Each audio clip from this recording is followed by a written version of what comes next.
நம்மள சில பேருக்கு பேயினாலே பயம் இருக்காது அப்படிங்கிறத தாண்டிலும், பேயினாலே ஒரு நம்பிக்கை இருக்காதுங்க. அதே மாதிரி சாமி மேலயும் நம்பிக்கை இருக்காது சிலருக்குலாம். சாமினா ஓகேங்க, சாமி நான் கும்பிடுவேன். ஆனா ரொம்ப நம்பிக்கை, அந்த மூட நம்பிக்கைலாம் நமக்கு கிடையாது. இந்த சாமி ஆடுற மாதிரிலாம் பண்றாங்கல்ல, அதுலலாம் எனக்கு சுத்தமா நம்பிக்கை கிடையாது. அதே மாதிரி பேய் பிடிச்சு ஒரு மாரி பண்ணுவாங்க இல்லையா? ஒரு பேரநார்மல் ஆக்டிவிட்டீஸ்ல இருக்கவங்களோட பிஹேவியர் இருக்கட்டும், அவங்க நடந்துக்கிற அவங்க மத்தவங்கள ட்ரீட் பண்ற விதமா இருக்கட்டும், எல்லாமே வேற மாதிரி இருக்கும். இதெல்லாம் பார்த்து நம்பிக்கை கிடையாதுங்க எனக்கு. அது அவங்களுக்கு அவங்களே ஹாலுசினேஷன் பண்ணிக்கிட்டு சும்மா ஒரு பிரமையில பண்றாங்க. இப்படிங்கிற மாதிரி ஆட்கள்லாம் இருக்கிறாங்க. அதுவே இந்த மாதிரி நம்பிக்கைலாம் இல்லாத ஆட்களுக்கு அவங்களோட குடும்பத்துல ஒரு அமானுஷ்யம் நடந்து, பேய்கள் இருக்கு. பேய் புடிக்கிறது இதெல்லாம் நெஜம். இதெல்லாம் உண்மை. இது என்னோட குடும்பத்திலே நடந்திருக்குது. அதே மாதிரி அந்த பேய்கிட்ட இருந்து என்னோட குடும்பத்த காப்பாத்துறதுக்காக நான் கடவுள நாடுறேன். அதாவது கடவுள கும்பிடுறேன். கடவுள் மூலியமா இருக்கிற அந்த சாமி ஆடுறாங்க, இதெல்லாம் நம்பிக்கை இல்லன்னு சொன்னாங்க இல்லையா? அதுல ஆட்டோமேட்டிக்கா எனக்கு நம்பிக்கை வருது. லைக் இது ஒரு மதத்த மட்டும் சார்ந்து கிடையாது நான் சொல்றது. எல்லா மதத்துக்குமே இது ஒரு காமனான விஷயம்னு வச்சுக்கோங்களேன். இதே மாதிரி தான் இன்னைக்கு நம்ம பார்க்க போற ஒரு ஸ்டோரியில சத்யா அப்படிங்கிறவங்களோட வாழ்க்கையில நடந்த ஒரு உண்மை சம்பவத்தை பத்தி தான் நான் உங்களுக்கு சொல்ல போறேன். சத்யாங்கிறவங்களுக்கும் பேய்கள் மேல நம்பிக்கை இருக்கு. ஆனால் பேய் பிடிச்ச மாதிரி பண்றவங்க மேலயும் சாமி மேல நம்பிக்கை இருக்கு. சாமி ஆடுறவங்க மேல நம்பிக்கை இல்லாத ஒருத்தவங்கள தான் இருந்திருக்கிறாங்க. அவங்களோட வாழ்க்கையில ஒரு சம்பவம் நடக்கிற வரைக்கும் இந்த உலகத்திலேயே பெஸ்ட் ஹீரோ யாருன்னு கேட்டா அப்பான்னு தான் சொல்லுவாங்க யாரா இருந்தாலுமே. அவங்களோட அப்பாவை இழந்ததுக்கு அப்புறமா தான் அவங்களுக்கு இந்த விஷயங்கள் மேலலாம் நம்பிக்கை வந்திருக்கு. இந்த ஸ்டோரி ரொம்பவே த்ரில்லா இருக்கும். அதே நேரத்தில் ரொம்ப சென்டிமெண்ட்டாக இருந்துச்சு. நான் கேட்டுட்டு லாஸ்ட்டில் எனக்கே கண் கலங்கிருச்சு. அப்பேற்பட்ட ஒரு ஸ்டோரி தான் இன்றைக்கி நான் உங்ககிட்ட சொல்ல போகிறேன். Welcome to our show Devil's kitchen.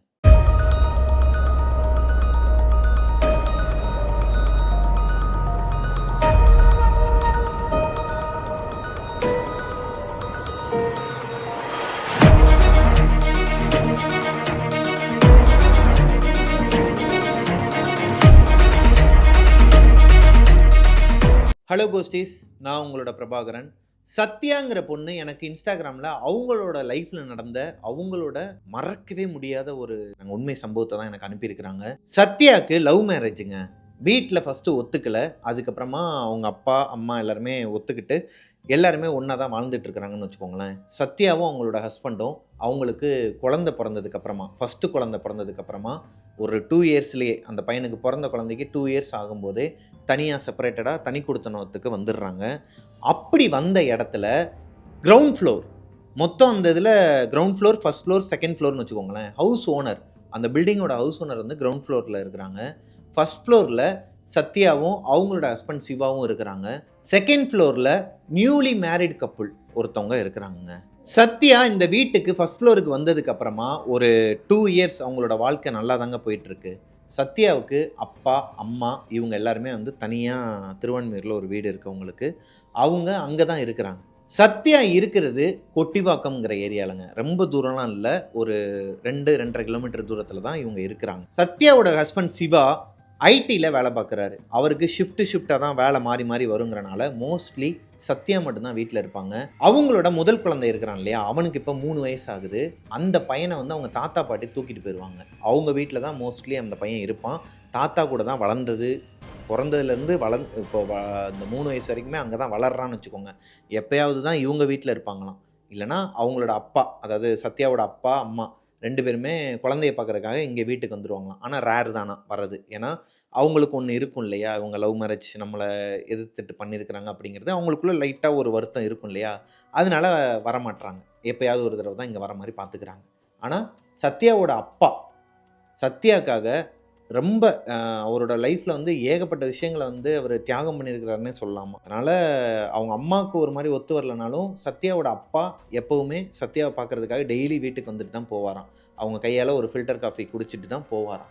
சத்யாவோட லைஃப்பில் எந்த பிரச்சனையுமே இல்லைங்க. அவங்களோட அப்பா அம்மாவும் இருக்கட்டும், இல்லை அவங்க ஹஸ்பண்டாக இருக்கட்டும், யாருமே எந்த பிரச்சனையும் பண்ணல. அவங்களோட லைஃப் ஸ்மூத்தாக அவங்க எதிர்பார்த்த ஒரு லைஃப் தான் ஜாலியாக போயிட்டுருக்குன்னு வச்சுக்கோங்களேன். இப்போது சத்யா ப்ரெக்னெண்ட்டாக இருக்கிறாங்க. செகண்ட் பேபி ப்ரெக்னெண்ட்டாக இருக்கிறாங்க அப்படின்னு சொல்லி தெரிஞ்சு 2 மாதத்துலேயே அப்போ தான் அந்த செகண்ட் ஃப்ளோரில் நியூலி மேரிடு கப்புள் வந்தாங்கன்னு சொன்னேன் இல்லையா, அப்போ தான் அவங்க 2 பேரும் அந்த வீட்டுக்கே வராங்க. அவங்க வரதுனால இவங்களுக்கு என்ன ப்ரோ பிரச்சனை அப்படிங்கிற மாதிரி தானே அவங்களுக்கு தோணுது. இதே மாதிரி தான் எனக்கு இருந்தது. இந்த செகண்ட் ஃப்ளோரில் அந்த நியூலி மேரிடு கப்புள் வந்ததுலேருந்தே டெய்லி சண்டை நடக்குமாங்க. டெய்லி சண்டை நடக்குமா, கத்திக்கிட்டே இருப்பாங்களாம். அவங்க ஹஸ்பண்ட் வந்து கத்திக்கிட்டே இருப்பாராம், இந்த அம்மா வந்து அழுதுகிட்டே இருப்பாங்களாம். அதாவது மேலே இருக்காங்க இல்லையா, அவங்களோட ஒய்ஃப் வந்து அழுதுகிட்டே இருப்பாங்களாம். சத்யா வேற மாசமாக இருக்கிறாங்க. இந்த டைமில் மேலே சண்டை நடந்துக்கிட்டே இருக்கும்போது இவங்க ஒரு நாள் துணிக்காய போட போகும்போது மொட்டை மாடியில் வந்து அவங்கள பார்க்குறாங்க. அதாவது இவங்க துணிக்காய போடல, இவங்க ஜாலியாக கொஞ்சம் அப்படியே காத்தோட்டமாக நடந்துட்டு வரலான்னு சொல்லிட்டு மேலே போயிருக்கிறாங்க. இவங்க இந்த செகண்ட் ஃப்ளோரில் இருக்கிறாங்க இல்லையா நியூலி மேரிடு கப்புள், அந்த பொண்ணு அழுதுகிட்டே துணிக்காய போட்டுட்டு இருந்துருக்குறாங்க.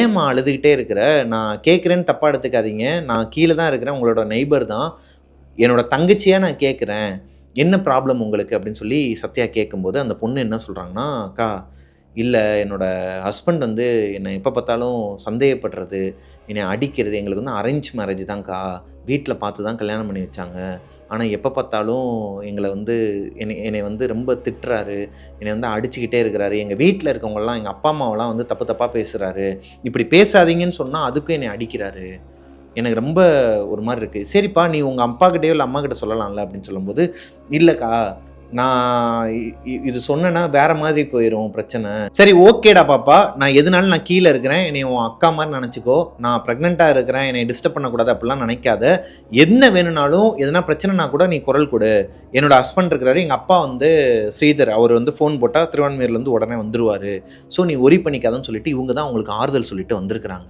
சத்யா அந்த மீனாங்கிற பொண்ணுக்கிட்ட எப்போ ஆறுதல் சொல்லிட்டு வந்தாங்களோ அன்னைக்கு நைட்டு செம்ம சண்டைங்க. அவங்க வீட்டில் மேலே வந்து செம்ம சண்டை. நைட்டு ஒரு மணி இருக்குமா, சத்தம் பயங்கரமாக கேட்டுட்டு இருக்கு. இந்த பொண்ணு சத்யா வந்து நான் மேலே போய் பார்க்குறேன்னு சொன்னதுக்கு அவங்க ஹஸ்பண்ட் என்ன சொல்கிறாருன்னா, அம்மா ஹஸ்பண்ட் அண்ட் ஒய்ஃப்குள்ளே 1000 இருக்கும், நம்ம வந்து இந்த அன்டைமில் போய் அவங்கள டிஸ்டர்ப் பண்ணக்கூடாது. இல்லைங்க அந்த பொண்ணு ஆல்ரெடி சொல்லிச்சு அதோட பிரச்சனையை, சரிம்மா இருந்தாலும் நம்ம காலையில் பார்த்துக்கலாம்னு சொல்லிட்டு விட்டுறாங்க. காலையில் அவர் சிவா வந்து எந்திரிச்சு வேலைக்கு போயிடுறாரு, சத்யாவோட ஹஸ்பண்ட். சத்யா மட்டும்தான் வீட்டில் இருக்கிறாங்க. அவங்க இப்போ 3.5 மாதம் ப்ரெக்னெண்ட்டாக இருக்கிறாங்க. இந்த டைமில் மேலே யாரோ ஒருத்தவங்க அழுகிற சத்தம் கேட்குது.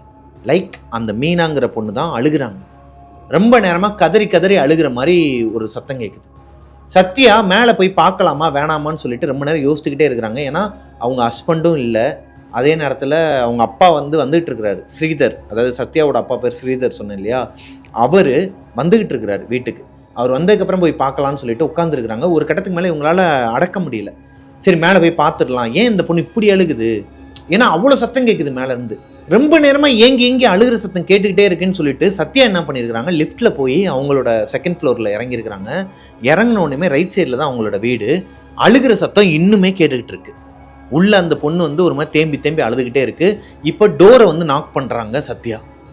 மா மீனா என்னம்மா ஆச்சு, அக்கா வந்திருக்கேன், டோரை ஓபன் பண்ணுமா. சத்தமே இல்லை, மயான அமைதி. அந்த அழுகிற சத்தமுமே இப்ப நின்றுச்சு. இப்போ காலிங் பெல் அமுக்குறாங்க.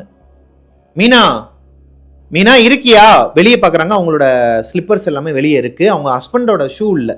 அப்போ அவங்க ஹஸ்பண்ட் வந்து வெளியே போயிட்டார். இந்த பொண்ணு மட்டும் தான் உள்ள இருக்கு. காலிங் பெல்ல அமுக்கிட்டே இருக்கிறாங்க, உள்ள எந்த ரெஸ்பான்ஸுமே கிடையாது. இப்போ சத்யாவுக்கு ஒரு மாதிரி பயம் வந்து அவங்க அப்பாவுக்கு ஃபோன் போடலாம்னு சொல்லிட்டு பார்த்தா ஃபோனை கீழே வச்சுட்டு வந்துருக்காங்க ஃபர்ஸ்ட் ஃப்ளோர்ல அவங்க வீட்டில். சரி போய் எடுத்துட்டு வரலாம்னு சொல்லிட்டு லிஃப்ட்டுக்காக வெயிட் பண்ணிட்டு இருக்காங்க. லிஃப்ட் வர்றதுக்கு முன்னாடி அழுகிற சத்தம் கண்டினியூ ஆகுது வீட்டுக்குள்ள இருந்து. அந்த பொண்ணு மறுபடியும் தேம்பி ஒரு மாதிரி அழுகுது. மா நான் வெளியே தான் இருக்கிறேன், நீ ஒரி பண்ணிக்காதமா, நீ டோரை மட்டும் கொஞ்சம் ஓப்பன் பண்ணுமான்னு சொல்லி மறுபடியும் இங்கிட்டு திரும்பி கதவை தட்டிட்டு இருக்கிறாங்க. இப்படியே ஒரு 1/4 மணி நேரம் போகுது. ஸ்ரீதர் வந்துடுறாரு வீட்டுக்கு, சத்யாவோட அப்பா வந்துடுறாரு. ஃபர்ஸ்ட் ஃப்ளோர்ல அவங்கள காணும்னு சொல்லிட்டு மேலே இவங்க சத்தம் கேட்டு அவர் லிஃப்ட்ல இல்லாம படியிலேயே நடந்து வந்திருக்கிறாரு, ஸ்டெப்ஸ்லேயே வந்திருக்கிறாரு. என்னம்மா இங்க எதுக்குமா நிக்கிறேன்னு சொல்லி கேட்கப்பா, இந்த மாதிரி ரொம்ப நேரமா அழுகிற சத்தம் கேட்குதுப்பா, உள்ள அந்த பொண்ணு வந்து அழுதுகிட்டே இருக்கிறா. இல்லையம்மா அழுகிற சத்தம்லாம் கேட்கல. இல்லைப்பா ரொம்ப நேரமாக கேட்டுக்கிட்டே இருந்துச்சுப்பா, நான் வந்துட்டு கதவை தட்டினா அந்த பொண்ணு திறக்க மாட்டான், ஆல்ரெடி அந்த பொண்ணுக்கு நிறைய ப்ராப்ளம்ஸ் இருக்குப்பா, நம்ம தான் பார்த்துக்கணும் அப்படின்னு சொல்லிட்டு சொல்லும்போது, அதெல்லாம் ஒன்றும் இருக்காதுமான்னு சொல்கிறாரு. இவங்க ஆணித்தனமாக சொல்கிறாங்க, இதுதான் அவளோட ஸ்லிப்பரு, அவள் உள்ளே தான் இருக்கிறா, எனக்கு தெரியும், அழுகிற சத்தம் எனக்கு லிட்டரலி கேட்குது, அதனால தான் நான் நிற்கிறேன். இப்போ ஒரு கட்டத்துக்கு மேலே ஸ்ரீதரும் சத்யாவும் கதவை தட்டி பார்க்குறாங்க, ரெஸ்பான்ஸே இல்லைங்க. ஸோ என்ன பண்ணுறாங்கன்னா, அங்கே இருக்கிற கீழே இருக்கிற ஆட்கள்லாம் கூப்பிட்டு, வேலையாட்கள்லாம் இருப்பாங்களாம், தோட்ட வேலைக்கெல்லாம் ஆள் வச்சுருப்பாங்களாம் பக்கத்து வீட்டில். ஸோ எல்லாரையுமே கூப்பிட்டு, கீழே ஹவுஸ் ஓனரையுமே கூப்பிட்டு டோரை உடைக்கிறாங்க.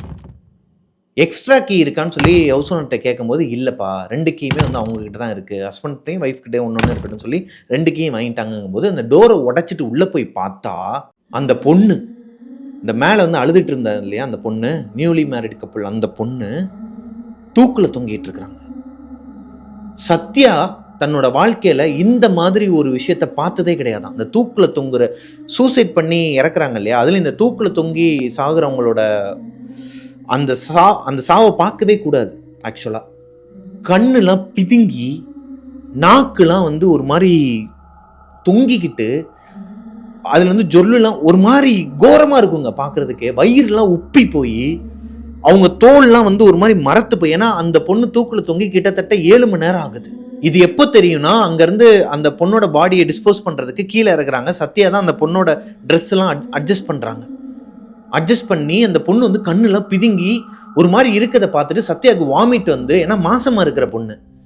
இப்போ ஸ்ரீதர் என்ன பண்ணுறாருன்னா, நீ இங்கே இருக்கவே கூடாது, இந்த மாதிரி இதெல்லாம் நீ பார்க்கவே கூடாது, நீ மாசமாக இருக்கிற, கீழே வான்னு சொல்லிட்டு அவங்க சத்யாவுக்கு விருப்பமே கிடையாது கீழே போகிறதுக்கு. ஏன்னா நீ என்னோட அக்கா மாதிரின்னு சொன்ன ஒரு பொண்ணு இறந்து போய் கிடக்குறா தூக்கு மாட்டி, அதை மீறியும் குழந்தை இருக்கு வயிற்றுலன்னு சொல்லிட்டு எல்லாருமே திட்டி சத்யாவை கீழே கூட்டு போயிடுறாங்க. அங்கே ஹாஸ்பிட்டல்ல இருந்து ஒரு விஷயம் வருது, இந்த பொண்ணு இறந்து 6 மணி நேரத்துக்கு மேலே ஆகுது. அப்போ சத்யா ஃபர்ஸ்ட் ஃப்ளோரில் உட்கார்ந்து இருக்கும்போது அழுத குரல், யாரோட குரல் அது? யார் அழுதுருப்பா? மேலே அந்த பொண்ணு ஆல்ரெடி இறந்து 6 மணி நேரம் ஆகுது. ஆனால் சத்யாவுக்கு அந்த பொண்ணோட வாய்ஸ் எப்படி கேட்டிருக்கும்? சரி, ஓகே, ஏதோ ஒரு ஆலோசினேஷனில் அந்த பொண்ணோட நினப்பாவே இருந்திருப்பாங்க, அதனால கேட்டிருக்குமோ என்னவோன்னு தான் நானும் நினச்சேன். மேலே போய் டோரை தட்டிட்டு அங்கேருந்து மறுபடியும் ரிட்டர்ன் போகும்போது மறுபடியும் ஏன் அழுகிற சத்தம் கேட்கணும் அந்த வீட்டுக்குள்ள? இந்த சம்பவம் நடந்த நாள்ல இருந்து அந்த பொண்ணோட சாப்டர் அதோட க்ளோஸுங்க. 2nd ஃப்ளோரில் அதுக்கப்புறம் யாருமே வரல. அந்த வீட்டுக்கு வந்தவங்களுமே ஒரு 2-3 மாதம் தான் இருந்திருக்கிறாங்க, அதோட காலி பண்ணி போயிருக்கிறாங்க. அவங்க எதனால் காலி பண்ணாங்க, அங்கே என்ன இருக்குது, ஒருவேளை எதனா அமானுஷம் இருக்குதா என்னங்கிறது. ஏன்னா அந்த சத்தம், அந்த பொண்ணோட அழுகை குரல் வந்து அந்த வீட்டில் இருக்கவங்களுக்கு, 2nd ஃப்ளோரில் இருக்கிறவங்களுக்கும் 1st ஃப்ளோரில் இருக்கிற சத்யாவுக்கு மட்டும் கேட்டுக்கிட்டே இருந்திருக்கு. கிரவுண்ட் ஃப்ளோரில் இருக்கிற ஹவுஸ் ஓனருக்கு கேட்கவே இல்லை, அதை பற்றி அவங்களுக்கு அதை பற்றி ஐடியாவே இல்லை. இவங்களுக்கு இது ஒரு புரியாத புதிராகவே இருந்துட்டு இருந்த நேரத்தில் தான் அடுத்து 2வது குழந்தையும் பிறக்குதுங்க. இப்படியே ஒரு 6 மாதம் போகுது.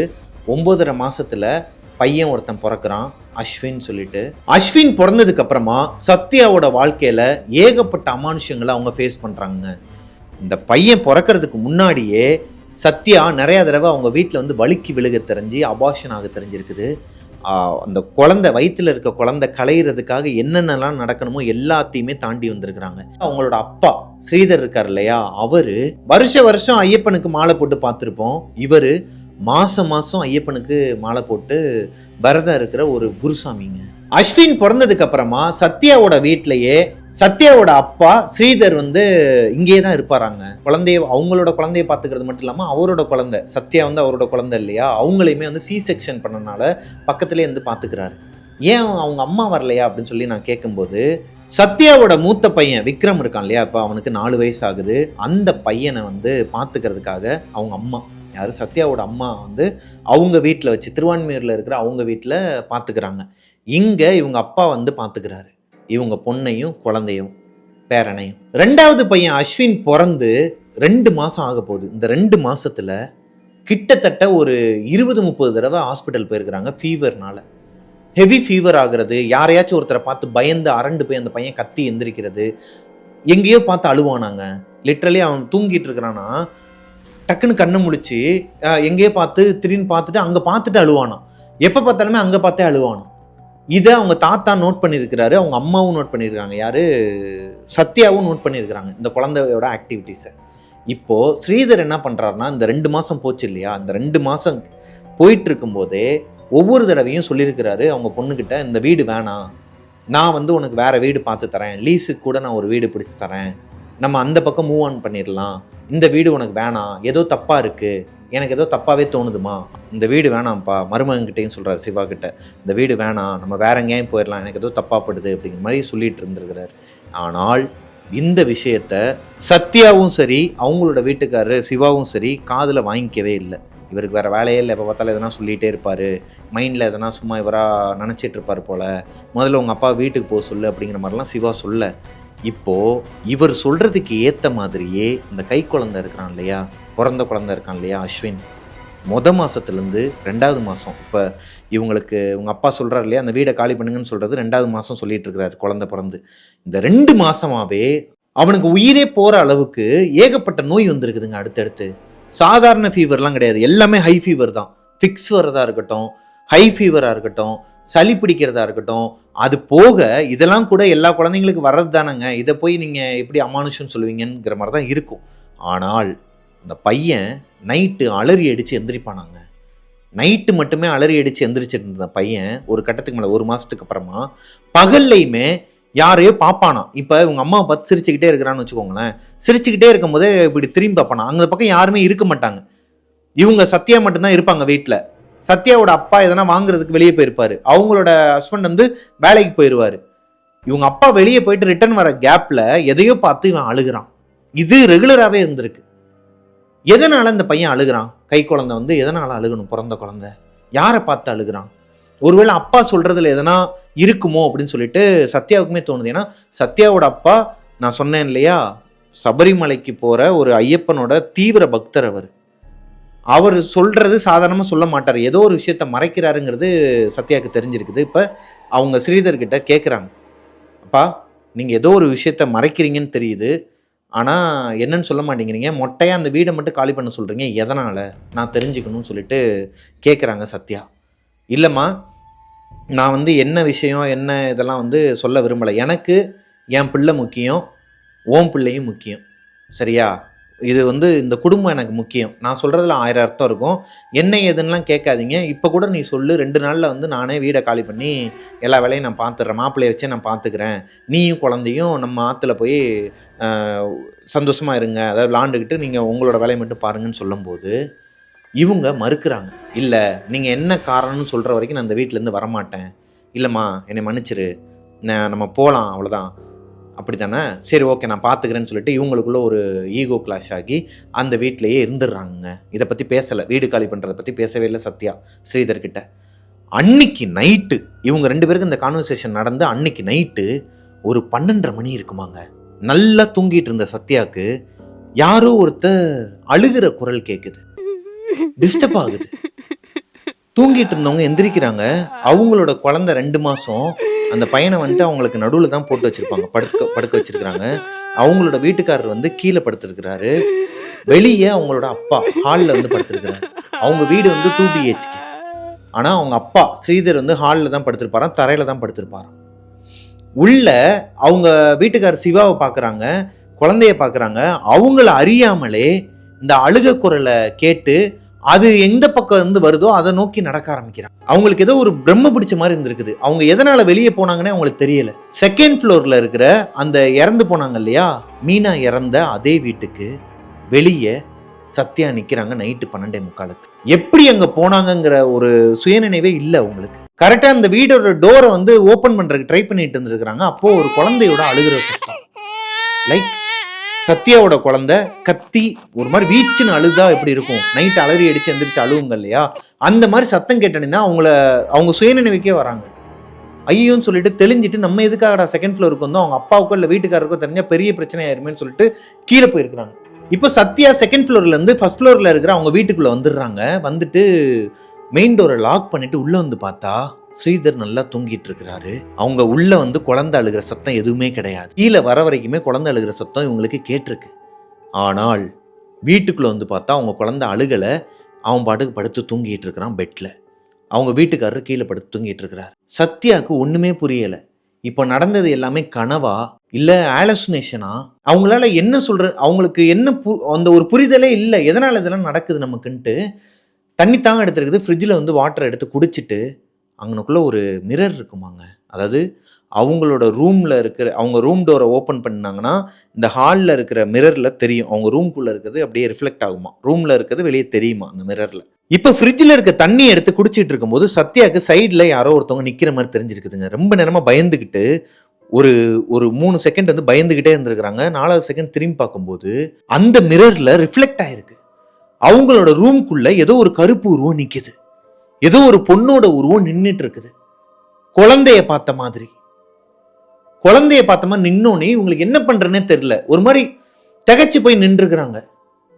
ஒரு கட்டத்துக்கு மேல குழந்தைக்கு எதுனா ஆயிருமோன்னு சொல்லிட்டு, ஏன்னா அந்த உருவம் வந்து கீழே குனிஞ்சு அந்த குழந்தைய தொட போற மாதிரி போயிருக்குது. கத்திக்கிட்டே ஓடி வராங்க அந்த ஹால்ல இருந்து. ஐயோ என் குழந்தை, அப்பா அப்பா அம்மா, ஐயோ, ஒரு மாதிரி கத்திக்கிட்டு ஓடி வராங்க. இவங்க கத்துன கத்துல ஸ்ரீதர் எந்திரிச்சிடுறாரு. ஹால்ல தூங்கிட்டு இருந்த அவங்க அப்பா, அதாவது சத்யாவோட அப்பா ஸ்ரீதர் எந்திரிச்சிடுறாங்க. உள்ள சிவா அவங்களோட ஹஸ்பண்டே எந்திரிச்சிடுறாங்க.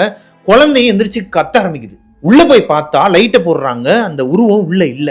வெளியே நிற்கும் போது இவங்க கண்ணால பார்த்துருக்காங்க, ஒரு உருவம் நிற்குது, அந்த குழந்தைய வந்து தொட போறதை இவங்களே பார்த்துருக்காங்க. உள்ள போய் பார்த்தா அந்த குழந்தை மட்டும்தான் இருக்குது. ஆனா குழந்தை அழுதுகிட்டு தான் இருக்கு, அந்த உருவம் இல்லை. இப்போ அவங்க ஹஸ்பண்ட் வந்து திட்ட ஆரம்பிக்கிறாரு. ஏய், அறிவு இருக்குதாடி உனக்கு? 1 மணி ஆக போகுது, இந்நேரத்துல வந்து உனக்கு என்ன, எதுக்கு நீ வெளியே போன ரூமை விட்டு, என்ன பிரச்சனை உனக்கு? இப்போ சத்யா அவங்க வீட்டுக்காரர்கிட்ட நடந்ததெல்லாம் சொல்றாங்க. எங்க ஒரு உருவம் நின்னுச்சுங்க, எனக்கு தண்ணி தாங்க எடுத்துச்சுன்னு சொல்லிட்டு வெளியே வந்தேன். அந்த ஃபர்ஸ்ட் செகண்ட் ஃப்ளோருக்கு போனது இதெல்லாம் சொல்லவே இல்லை அவங்க ஹஸ்பண்டு கிட்ட. எங்க தண்ணி தாங்க எடுத்துச்சுன்னு சொல்லிட்டு ஹாலுக்கு போனேன். இப்போ வெளியே நின்று பார்க்கும்போது நம்ம ரூம்ல வந்து ஒரு உருவம் நின்றுச்சுங்க, குழந்தைய தூக்க போச்சுங்கன்னு சொல்லும் போது அவரு திட்டுறாரு மறுபடியும். இந்த பாரு, நானே செம தூக்கத்தில் இருக்கிறேன், ஆல்ரெடி செம டயர்டில் வேற இருக்கிறேன், எதையாவது சொல்லக்கூடாது அப்படிங்கிற மாதிரி சொல்லிட்டு ஒழுங்குமுறையாக படுத்துன்னு சொல்லிட்டு அவர் படுத்துடுறாருங்க. இப்போ வெளியே ஸ்ரீதர் நிற்கிறாரு. என்னம்மா ஆச்சுன்னு சொல்லி கேட்கும்போது, பா இந்த மாதிரி நான் ஒரு உருவத்தை பார்த்தேன்னு சொல்லும் போதே அவர் ஆரம்பிக்கிறாருங்க. இதுக்கு தான் நான் சொன்னேன், இந்த வீட்டு வேணாம், இந்த வீட்டில் வந்து இருக்காதீங்க, இந்த வீட்டில் வந்து உங்களை தாண்டி, அதாவது நம்மளை தாண்டி இந்த வீட்டில் வந்து ஒரு ஒரு பிரேதாத்மா இருக்குது, அதாவது ஏதோ ஒரு நெகட்டிவ் எனர்ஜி இருக்குது, நான் அதை உணர்றேன். இப்போ நீ பார்த்ததை நான் ஆல்ரெடி 4 தடவை பார்த்துட்டேன். அது எப்போலாம் அந்த பையன்கிட்ட, நம்ம பையன்கிட்ட அஸ்வின் கிட்ட வருதோ, அந்த கை குழந்தைகிட்ட வருதோ, அடுத்த நாள் காலையில் அந்த பையனுக்கு ஹெவி ஃபீவர் ஆயிடுது. 104க்கு மேலே தான் வருதான். எப்படி ஒரு குழந்தையால தாங்க முடியும்? எமர்ஜென்சி வார்டுக்கு தூக்கிட்டு போயிட்டே இருப்பாங்களாம். பா, நீங்கள் சொல்கிறதெல்லாம் நான் ஏற்றுக்கிறேன்ப்பா, நாளைக்கு நீங்கள் என்ன சொன்னாலும் நான் ஏற்றுக்கிறேன், நாளைக்கு நான் அம்மா வீட்டுக்கு கூட போயிடுறேன்னு சொல்லிட்டு அவங்க போய் படுத்துடுறாங்க. இப்போதான் சத்யாவுக்கு ஒரு விஷயம் புரிய வருது. ஸ்ரீதர் வந்து எங்கே இதை ஓப்பனாக சொன்னார்னா நம்ம பயந்துருவோம், ஏன்னா பொண்ணுக்கிட்ட சொல்ல முடியாது இல்லையா ஓப்பனாக, அதனால சிம்பாலிக்காக சொல்லியிருக்கிறாரு. இவங்க அதை கேட்காம இருந்திருக்கிறாங்க. இப்போ சத்யாவே பார்த்துட்டாங்க அதை. அடுத்த நாள் காலையில் அந்த கை குழந்தை அஸ்வினுக்கு 2 மாத குழந்தைக்கு செம ஃபீவருங்க. அப்போது அவங்க அப்பா ஸ்ரீதர் சொன்ன மாதிரியே, சத்யாவோட அப்பா ஸ்ரீதர் சொன்ன மாதிரியே, எப்பப்பெல்லாம் அந்த உருவம் வருதோ அதுக்கு அடுத்த நாள், அதை பார்த்த அடுத்த நாள் வந்து அந்த குழந்தைக்கு ஹை ஃபீவர் வந்து அவனோட உயிருக்கே ஆபத்துங்கிற அளவுக்கு போகுதுன்னு வச்சுக்கோங்களேன். இப்போ அவங்க பொண்ணு சத்யா வந்து எந்திரிச்சிட்டு, அவங்க அப்பா வந்து வெளியே தான் தூங்கிட்டு இருக்கிறாரு. அப்பா, பையனுக்கு உடம்பு முடியலப்பா, நீங்கள் சொன்னது உண்மைதான்ப்பான்னு சொல்லிட்டு வெளியே வந்து பார்த்தா அவங்க அப்பா எந்திரிக்கவே இல்லை. ரொம்ப நேரமாக கத்தி எழுப்புறாங்க, கிட்ட போய் தட்டியும் எழுப்புறாங்க. அப்பா எந்திரிங்கப்பா, அஸ்வினுக்கு உடம்பு முடியல, வாங்கப்பா, நீங்கள் சொன்ன மாதிரியே ஆயிடுச்சுப்பா, வாங்கப்பா ஹாஸ்பிட்டல் போகலான்னு சொன்னால் அவர் சுயநினைவே இல்லாமல் ஒரு மாதிரி அப்படியே படுத்திருக்கிறாரு. எந்த அசைவும் இல்லை. ஸ்ரீதர் இறந்துட்டாரா? இல்லை, மூச்சு வருது. ஸ்ரீதர் மூச்சு விடுறாரு, ஆனால் அவருக்கு எந்த அசைவும் இல்லை. இவங்க எழுப்பிக்கிட்டே இருக்கிறாங்க, யார் வந்து கூப்பிட்டாலும் எந்திரிக்க மாட்டாரு. அவங்க சிவாவும் வந்து எழுப்பியிருக்கிறாரு, அவங்க மருமகனும் வந்து எழுப்பியிருக்கிறாரு, அவரை எந்திரிக்கவே இல்லை. படுத்த படுக்கை அப்படியே இருக்கிறாரு, அசைவே இல்லை, அப்படியே கிடக்கிறாரு. டாக்டருக்கு ஃபோன் போட்டு வீட்டுக்கு ஒரு டாக்டரை வர சொல்லிட்டு, ஸ்ரீதரோட அவங்க ஒய்ஃப் இருக்காங்க இல்லையா, அதான் சத்யாவோட அம்மாவை வர வச்சுட்டு இவங்க 2 பேரும் குழந்தைய தூக்கிட்டு ஹாஸ்பிட்டல் போயிருக்கிறாங்க. காலையில் 6:30 மணிக்கு இவ்வளோ அசம்பாவிதம் நடந்திருக்குது அவங்க வீட்டில். சத்யாவும் சிவாவும் ஹாஸ்பிட்டலில் எமர்ஜென்சி வார்டில் குழந்தைய வச்சுக்கிட்டு அங்கே அவஸ்தைப்பட்டு இருக்கிறாங்க. இங்கே டாக்டர் வந்ததுக்கு அப்புறமா சத்யாவோட அம்மா ஃபோன் போடுறாங்க. மத்தியானத்துக்கு மேலே அழுதுகிட்டே ஃபோன் பண்ணுறாங்க. அவங்களால பேசவே முடியலை, ஒரு மாதிரி ரொம்ப வெம்பி அழுகும்போது சத்யாவே சொல்கிறாங்க, இருமா நான் வந்துடுவேன், வீட்டுக்கு வந்துடுவேன், இரு நான் சிவாவை கூட வர சொல்கிறேன்னு சொல்லிட்டு சிவாவை அனுப்பி விட்டுருக்குறாங்க. ஹாஸ்பிட்டலில் சத்யா மட்டும் இருந்து குழந்தைய பார்த்துட்டு இருக்கிறாங்க. குழந்தைக்கு இப்போ ஓகே, நார்மல் ஆகிட்டான். 4 மணி நேரம் போராட்டத்துக்கு அப்புறமா அவன் நார்மல் ஆகிருக்கான். கொஞ்சம் ஃபீவர் வந்து கொஞ்சம் குறைஞ்சிருக்கு. அவனும் அழுகாமல் கொஞ்சம் நார்மலாக தூங்கிட்டு இருக்கிறான். சிவா வீட்டுக்கு போயிட்டு சத்யாவுக்கு கால் பண்ணும்போது தான் தெரிய வருது, சத்யாவோட அப்பா ஸ்ரீதர் கோமா ஸ்டேஜுக்கு போயிட்டார். இது எப்படி சாத்தியம்? நைட்டு சத்யா கிட்ட பேசி அட்வைஸ் பண்ணி நான் வீடை மாற்றிடுறேன், நான் பார்த்துக்கிறேன்னு சொல்லிட்டு தைரியம் கொடுத்துட்டு போன மனுஷன் காலையில் கோமா ஸ்டேஜுக்கு எப்படி போவார்? அதே வீட்டில் தான் அவரும் தூங்குறாரு, ஹாலில் படுத்து. இவங்களுக்கு புரியாத புதிராங்க. கிட்டத்தட்ட ஒரு 4 மாதம், அடுத்த 4 மாதம் அவர் கோமா ஸ்டேஜில் தான் இருந்திருக்கிறாரு. ஆனால் அவரை குணப்படுத்தவே முடியலை. அவர் எப்போ வேணாலும் எந்திரிக்கலாம், இல்லை எந்திரிக்காமையும் போகலாங்கிற ஸ்டேஜுக்கு போயிட்டார். இந்த 4 மாதத்தில் இவங்க படாத பாடுபட்டுருக்குறாங்க. சத்யா இந்த குழந்தைக்கு ரொம்ப முடியாமல் போகிறது, ஒரு மாதிரி படுத்தி எடுக்குமா. டெய்லியுமே இவங்க ஹாஸ்பிட்டல் போவாங்களாம், எமர்ஜென்சி வார்டு போவாங்களாம், வீட்டுக்கு வருவாங்களாம். நைட்டு இவங்க அப்பா அதே வீட்டில் தான் வந்து வச்சிருக்கிறாங்க. நெபுலைசர் வைக்கிறதா இருக்கட்டும், அந்த பையனுக்கு வந்து ஏகப்பட்ட கோளாறாக இருக்குதுங்க. சத்யாவுக்கு ஒன்று மட்டும் தெரியுது, அஸ்வினை குறி வச்சு தான் ஏதோ ஒரு விஷயம் நடந்துகிட்டு இருக்கு. இந்த வீட்லேயும் ஒரு கருப்பு உருவத்தை பார்த்துட்டாங்க. அவங்க அப்பாவும் மர்மமான முறையில் ஒரு கோமா ஸ்டேஜுக்கு போயிருக்கிறார். இது எல்லாத்தையுமே சிவா அவங்க ஹஸ்பண்டு கிட்ட சொல்லி புரிய வைக்கிறாங்க. ஆனால் அவர் புரிஞ்சுக்கிற தன்மையில் இல்லைங்க. ஏய் சும்மா எதையும் சொல்லிட்டு இருக்காது, அவங்க அப்பாவுக்கு ஆல்ரெடி உடம்பு முடியல, அதனால வயசானவர் வேற, 67 வயசுக்கு மேலே ஆயிடுச்சு அவருக்கு, அதனால அவருக்கு கோமா ஸ்டேஜ் போகிறது இது இயல்பா என்னன்னா எனக்கு தெரியாது.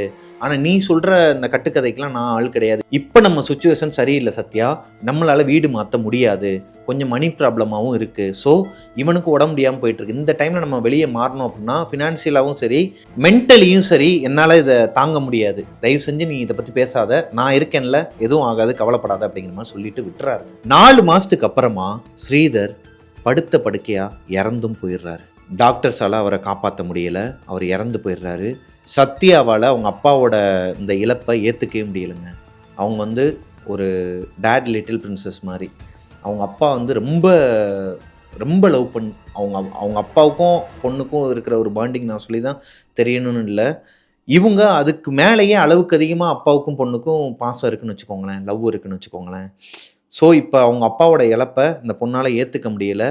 இவங்க அப்பா இறந்ததுக்கு அடுத்த நாளில் இருந்து இந்த அஸ்வின்கிற பையனுக்கு 7 மாத கை குழந்தை, இவங்க அப்பா ஸ்ரீதர் இறந்தது நாள்ல இருந்து ஹெவி ஃபீவர். இப்போ அவன் ரொம்பவே டாக்டர்ஸே சொல்றாங்க இந்த பையனை எங்களால் காப்பாற்ற முடியல, மேபி என்ன வேணாலும் நடக்கலாம், நாங்கள் எங்களால் முடிஞ்ச அளவுக்கு ட்ரை லெவல் பெஸ்ட் அப்படிங்கிற மாதிரிலாம் சொல்லி கைவிரிச்சிடுறாங்க. இந்த பொண்ணுக்கு ஒன்றுமே புரியலை, என்ன நடக்குது, இந்த வீட்டை விட்டு நம்ம வெளியே போகலான்னு சொன்னாலும் புருஷன் ஒத்துக்க மாட்டேங்கிறாரு. சரி அம்மா வீட்டுக்கே போயிடலான்னு சொல்லி இது பண்ணாலும் இவங்க வீட்டுக்காரரை தாண்டி இவங்களால போக முடியாது. இப்போ இவங்க அப்பாவும் இறந்துட்டாரு, என்னடா பண்றது, இது என்னடா லைஃப்ங்கிற அளவுக்கு அவங்க வெறுத்து போய் ஒரு மாதிரி வெக்ஸ் ஆகிருக்கும் போது தான் இவங்களை அறியாமலே கோயிலுக்கு போக ஆரம்பிக்கிறாங்க, சர்ச்சுக்கு போக ஆரம்பிக்கிறாங்க, தர்காவுக்கு போக ஆரம்பிக்கிறாங்க. குழந்தையோட உயிரை காப்பாத்துறதுக்காக சாமி அந்த மூட நம்பிக்கையே இல்லாத ஒரு பொண்ணு, அதாவது சாமி ஆடுவாங்க இல்லையா, அவங்களெல்லாம் குறிவாக்கு கேட்கறது, இந்த பேய் ஓட்டுறவங்க கிட்டலாம் போயிட்டு இந்த மாதிரி வீட்டில் நடக்கிறத பற்றி பேசுறது, இந்த மாதிரி எல்லா இடத்துக்கும் போயிட்டு வந்துருக்குறாங்க. கிட்டத்தட்ட ஒரு வாரமாக இந்த வேலையாக தான் அலைஞ்சிருக்கிறாங்க. சென்னை ஈஸியாக இருக்கும் ஓஎம்ஆர் இருக்கும் நடுவில் ஒரு டோல்கேட் இருக்கும், இப்போ இல்லை. அங்கே பிரத்யங்கரா தேவின்னு சொல்லிட்டு ஒரு கோயில் இருக்குதாங்க. அந்த கோயிலுக்கு சத்யா போய் சாமி கும்பிட்டுட்டு இருக்கும்போது இந்த மாதிரி என் குழந்தைய காப்பாற்றுங்கன்னு சொல்லிட்டு இருக்கும்போது அங்கே ஒரு அம்மாவுக்கு அருள் வந்து சாமி வந்து உன் வீட்டில் ஒரு துஷ்ட சக்தி இருக்குது, உடனே நீ வந்து யாராச்சும் ஒருத்தவங்களை கூப்பிட்டு, இந்த சாமி ஆடுறவங்க இல்லை யாரா அந்த ஓட்டுறவங்களை பேய் ஓட்டுறவங்களை கூப்பிட்டு அந்த ஆத்மாவை விரட்டுறதுக்கு உண்டான பூஜையை உன் வீட்டில் பண்ணுங்கிற மாதிரி சாமி வந்து ஆடி சொல்லியிருக்கிறாங்க. இப்போ சத்யாவோட கேரக்டர் என்னன்னா, இந்த சாமி வந்து ஆடுறவங்க இவங்க மேலாம் நம்பிக்கையே கிடையாது, ஏதோ ஒரு ஆலோசனை அவங்க ஏதோ ஒரு மாதிரி பண்ணுறாங்கங்கிற மாதிரி தான் அவங்க நினச்சிட்டு இருந்தாங்க. இப்போ அவங்க இருக்கிற சுச்சுவேஷன் அவங்க குழந்தையை எப்படியாவது காப்பாற்றணும், அவங்க குழந்தை உயிர் தான் அவங்களுக்கு முக்கியம். ஏன்னா ஆல்ரெடி அவங்க அப்பாவை இழந்துட்டாங்க, குழந்தையும் இழக்கிறதுக்கு அவங்க விரும்பலை. அவங்க சொன்னதை வேத வாக்கா எடுத்துக்கிட்டு வெளியே போயிட்டு நிறைய பேர்ட்ட விசாரிச்சிருக்காங்க, இந்த மாதிரி பேய் ஓட்டுறவங்க யாருன்னா இருக்காங்களான்னு சொல்லி விசாரிச்சுட்டு இருக்கும்போது சத்யாவோட ஹஸ்பண்ட் சிவா கிட்ட போய் சொல்லும் போது அவரால் இதை ஏத்துக்காம இருக்க முடியலங்க. ஏன்னா அவருக்குமே தெரியுது அந்த பையன் வந்து கொஞ்சம் கொஞ்சமா செத்துட்டு இருக்கிறான், அஸ்வின் வந்து எப்படியா உயிரை காப்பாற்றணும், அப்ப எதனா ஒன்று பண்ணி காப்பாற்றணும். டாக்டர் கிட்ட போனாங்க, அவங்க கை விரிச்சிட்டாங்க. சரி தெய்வத்துக்கிட்ட முறையிடுறோம், இவ சொல்றதை நம்பாம இருக்க முடியலன்னு சொல்லிட்டு அவங்க கான்டாக்ட்ல தேனாம்பேட்டையில் இருக்கிற ஒருத்தவங்க சாமி ஆடுவாங்களாம், ஒரு அம்மன் கோயிலில் இருக்கிறவங்க, அவங்க பேயெல்லாம் ஓட்டுவாங்களாங்க, அவங்கள வீட்டுக்கு கூட்டு வந்திருக்கிறாங்க. இப்போ இருக்கிற இவங்களோட ஃபர்ஸ்ட் ஃப்ளோருக்கு கூட்டு வந்தா அந்த அம்மா உள்ளே வரும்போதே சொல்லியிருக்கிறாங்க, இன்னும் 5 நிமிஷம் கழிச்சு என்ன வேணாலும் நடக்கும், நீ ஒரு பெத்த தாய் மாதிரி பிஹேவ் பண்ணவே கூடாது, சென்டிமெண்ட்டுக்கெலாம் இங்கே இடமே கிடையாது, ஒருவேளை அப்படி இருந்தனா நீ வெளியே போயிருமா, அந்த மாதிரி யாருன்னா இருந்தீங்கன்னா வெளியே போயிருங்க, குழந்தைய என் கையில் கொடுத்துருங்கன்னு சொன்னால், இல்லை எனக்கு என் குழந்தை தான் முக்கியம், என் குழந்தையோட உயிர் தான் முக்கியம், எப்படியாச்சும் காப்பாற்றுங்கன்னு சொல்லி கையெடுத்து கும்பிட்டுட்டு அவங்க உட்காந்துருக்குறாங்க குழந்தைய வச்சுக்கிட்டு. ஒரு 2 நிமிஷத்தில் அவங்க சில மந்திரங்கள்லாம் உச்சரிச்சுட்டு எலுமிச்சம்பழத்தை 2ஆக வெட்டி இந்த 7 மாத கை குழந்தையோட தலையில் வச்சு அமுக்கி, இப்போ இதுதான் குழந்தைன்னு வச்சுக்கோங்களேன், அவனோட தலையில் வந்து அந்த எலுமிச்சம்பழத்தை வச்சு இவங்களோட நாடியில் வச்சு ஒரு அமுக்குறாங்களாங்க மந்திரத்தை சொல்லிக்கிட்டே. அவன் கத்தி கதறானா குழந்தை. எந்த குழந்தையா இருந்தாலுமே இவங்க பண்ற இந்த முறைக்கு அழுகிறது சகஜம்தாங்க. எந்த பெத்த தாயா இருந்தாலுமே தன்னோட குழந்தைய இந்த மாதிரி பூஜை பண்ணும்போது பதறதாங்க செய்யும். அதே மாதிரி தான் சத்யாவும் பதறி போய் அழுதுகிட்டு அம்மா போதுமா நிப்பாட்டிருங்கம்மான்னு சொல்லி கதறும்போது அவங்க என்ன சொல்றாங்கன்னா, இப்போ அந்த அம்மாவோட வாய்ஸே வேற மாதிரி இருக்குதுங்க. ஒரு மேலோட வாய்ஸ் மாதிரி இருக்கு. இந்த மேலோட வாய்ஸ் எப்படி இருக்குன்னா, சத்யாவுக்கு ஆல்ரெடி பழக்கப்பட்ட ஒருத்தரோட வாய்ஸ் மாதிரியே இருக்குது. நல்லா கவனிக்கும் போது தான் அவங்களுக்கு தெரியுது அது அவங்க அப்பாவோட டோனுங்க, அப்பாவோட வாய்ஸ். ஸ்ரீதர் இறந்து போயிட்டார் இல்லையா கோமால இருந்து, அவரோட வாய்ஸில் இப்போ வந்திருக்கிற அந்த அம்மா வந்து பேச ஆரம்பிக்கிறாங்க. பாப்பா எனக்கு தெரியும், நீ உன் வேலையை மட்டும் பாரு, நான் பார்த்துக்கிறேன். எனக்கு நீயும் முக்கியம், உன்னோட பையனும் முக்கியம், அதாவது என்னோட பேரனும் முக்கியம், எனக்கு எல்லாமே தெரியும், நீ அமைதியாக இருங்கிற மாதிரி அவங்க அப்பாவோட டோனில் அந்த அம்மா பேசுகிறாங்களாங்க. இப்போது சத்யாவுக்கும் சரி சிவாவுக்கும் சரி ஒரு மாதிரி தூக்கி போட்டிருக்குது. இப்போது ஒரு அரை மணி நேரத்துக்கு பூஜைலாம் பண்ணி அந்த பையன் வந்து செம்ம அழுகையாங்க. அதுக்கப்புறமா அந்த அம்மா வந்துட்டு, அதாவது அந்த அம்மா உடம்புல இருக்கிற அவங்க அப்பா சொல்லியிருக்கிறாரு, மேலே இருக்கிற அதாவது செகண்ட் ஃப்ளோரில் இருந்த அந்த பொண்ணு, இந்த பொண்ணோட ஆத்மா தான் இவ்வளோ நாளாக சத்யாவையும் அவங்க குழந்தையும் ஆட்டி படைச்சிருக்குது.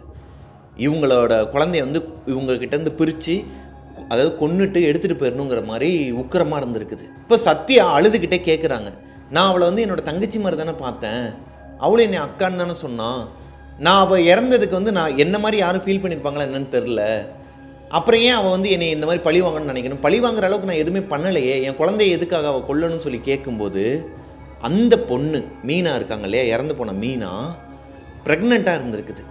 அந்த பொண்ணு வந்து ப்ரெக்னெண்ட்டாக இருக்கிற விஷயத்த தன்னோட கணவர்கிட்ட சொல்லும்போது அவர் என்ன பண்ணுறாருன்னா, சந்தேகப்பட்டு சில வார்த்தைகளால் அவங்கள திட்டிடுறாரு. அதை தாங்கிக்க முடியாமல் அந்த மீனாங்கிற பொண்ணு சூசைட் பண்ணிக்கிறாங்க தூக்கு மாட்டி. ஆல்ரெடி சூசைட் பண்ண அந்த பொண்ணோட வயிற்றில் ஒரு குழந்தை இருக்குது. அந்த பொண்ணு இறந்ததுக்கு அப்புறமா முதல்ல பார்த்தது சத்யா. ஸோ அதனாலயா இல்லை சத்யாவுக்கும் மீனாவுக்கும் உண்டான அந்த ஒரு பாண்டுனாலையா என்னங்கிறது உங்களுக்கு தெரில. ஆனால் இறந்து போன அந்த பொண்ணோட ஆத்மா தான் இவ்வளோ நாளாக இந்த பொண்ணை வந்து ரொம்ப படாத பாடுபடுத்தி இருக்குது. இது அவங்க அப்பாவோட கண்ணுக்கு தெரிஞ்சிருக்குது. அவங்க அப்பாவும் வார்னிங் கொடுத்துருக்கிறாரு. அவங்க அப்பா இருக்கிற வரைக்கும் இவங்களை நெருங்க முடியாதுங்கிற காரணத்தினால, ஏன்னா அவர் வந்து கொஞ்சம் தெய்வீகரமானவர், ஐயப்பன் பக்தருங்கிறனால அவருக்கு வந்து ஏகப்பட்ட, அதாவது குருசாமிங்கிறனால அவருக்கு சில விஷயங்கள்லாம் பாசிட்டிவாகவே நடக்கும். அவரை தாண்டி நெகட்டிவ் விஷயங்கள் வீட்டுக்குள்ளே அவ்வளோ சீக்கிரம் வராதுங்கிற காரணத்தினால அவரை படுத்த படுக்கையாக்கி அவர் இறந்தும் போயிட்டாரு. இப்போது ஆத்மாவாக இருந்து, அதாவது நல்ல ஆத்மாவாக இருந்து அவங்க அப்பா சத்யாவோட அப்பா அவரோட பேரனையும் அவங்க பொண்ணையும் அவங்க குடும்பத்தையே இவ்வளோ நாளாக பாதுகாத்துட்டு இருந்திருக்கிறாருங்க. அவரால் முடிஞ்ச அளவுக்கு பாதுகாப்பாக வச்சுருந்துருக்கிறாரு. இல்லைனா இந்த இறந்து போன பொண்ணு இருக்காங்க இல்லையா செகண்ட் ஃப்ளோரில், அந்த ஆத்மா எப்போவோ இந்த பொண்ணோட குழந்தைய கொண்டிருக்கும், அதாவது சத்யாவோட குழந்தைய கொண்டிருக்கும். இது எல்லாத்தையுமே கேட்டதுக்கப்புறமா அவங்க சொன்ன பரிகாரம் எல்லாத்தையுமே பண்ணிவிட்டு ஒரு வாரத்துக்கு அவங்க வீட்டில் யாருக்குமே தூக்கம் இல்லை. எல்லாருமே வந்து ஒரு மாதிரி அழுதுகிட்டே இருந்திருக்கிறாங்க. எப்படிங்க இருக்கும்? இதோட அவங்க சொன்ன ஸ்டோரி முடிஞ்சிருச்சு. இதுக்கப்புறமா அவங்க நார்மல் ஸ்டேஜுக்கு வந்துட்டாங்களாம். ஸோ அந்த பையனுக்கு இதுக்கப்புறமா நிறையா அமானுஷங்கள்லாம் நடந்திருக்குது. அதாவது அவங்க தாத்தாவோட ஆத்மா இன்னுமே அவங்க கூட இருக்கிறாங்க, அவங்க கூட வந்து அந்த அஸ்வின்கிற பையன் வந்து பேசிகிட்டு இருக்கிறான் அப்படிங்கிற மாதிரிலாம் நிறைய விஷயங்கள் சொன்னாங்க என்கிட்ட. பட் அதை பற்றி சொல்லணுன்னா இன்னொரு பெரிய ஸ்டோரியாக தான் சொல்லணும். அவங்களுமே இன்னும் அதை பற்றி எனக்கு சொல்லலை. அதை சொன்னாங்க அப்படின்னா பார்ட் 2வாக கண்டிப்பாக நான் போடுவேன். ஏன்னா எனக்கு ரொம்ப பிடிச்சிருக்குங்க அந்த ஸ்டோரி. இது வந்து ஒரு உண்மை கதையாக அவங்க என்கிட்ட சொல்கிறாங்க. இதில் எனக்கு ரொம்பவே, நான் ஆரம்பத்தில் சொன்ன மாதிரி தான், ஒரு அப்பா தன்னோட மகளுக்காகவும் பேரனுக்காகவும் தன்னோட குடும்பத்துக்காக எவ்வளோ பண்ணியிருக்கிறாரு பாருங்களேன். இதை கேட்கும்போது எனக்கே ஒரு மாதிரி கண்ணெலாம் கலங்கிருச்சு. உங்களுக்குமே இந்த ஸ்டோரி பிடிச்சிருக்குன்னு நினைக்கிறேன். பிடிச்சிருந்துச்சு அப்படின்னா லைக் பண்ணிடுங்க. உங்களோட வாழ்க்கையிலையும் இதே மாதிரி எதனா அமானுஷ்யமான கதைகள் இருக்குது, அதை என்கிட்ட ஷேர் பண்ணணும்னு நினச்சிங்கன்னா கீழே இன்ஸ்டாகிராம் ஐடியோட லிங்க் கொடுத்துருக்கிறேன் டிஸ்கிரிப்ஷனில், எனக்கு வந்து இன்பாக்ஸ் பண்ணுங்கள். மிஸ்டர் பிரபாகரன் யூடியூப் சேனலை சப்ஸ்கிரைப் பண்ணிடுங்க. பக்கத்தில் இருக்கிற பெல் ஐக்கானை தட்டி விட்டுருங்க. கூடிய சீக்கிரம் நம்ம 100K சப்ஸ்கிரைபர் அடிச்சிருவோம். Love you all ghosties. Next ஒரு சூப்பரான ஒரு ஸ்டோரியோடு உங்களை மீட் பண்ணுற வரைக்கும் பாய்.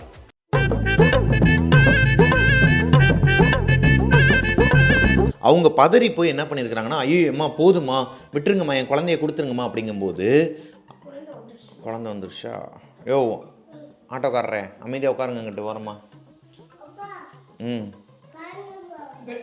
யோ இரியா முடிச்சிட்டேயா, எண்டுயா இது. ஸ்ரீதருக்கு என்ன ஆச்சுன்னா, தண்ணி குடிச்சிட்டு வர்றது கேப்ல என்ன ஆய் ஃப்ரெண்ட்ஸா நான் அடங்கலையா அவன் என்ன பண்ணிட்டு இருக்கீங்க கம்முன்னு இருக்கடா கொஞ்ச நேரம் தண்ணி குடிச்சிட்டு வர கேப்ல என்ன பண்ணிட்டு இருக்காங்க பாருங்க கட் பண்ணு என்ன பண்ணிட்டு இருந்தியா ஏதோ வீடியோ பேசினான் நீங்க விட்ட கதையை அவன் தொடங்கிட்டு இருந்தான் சரி ஓகே வா போலாம்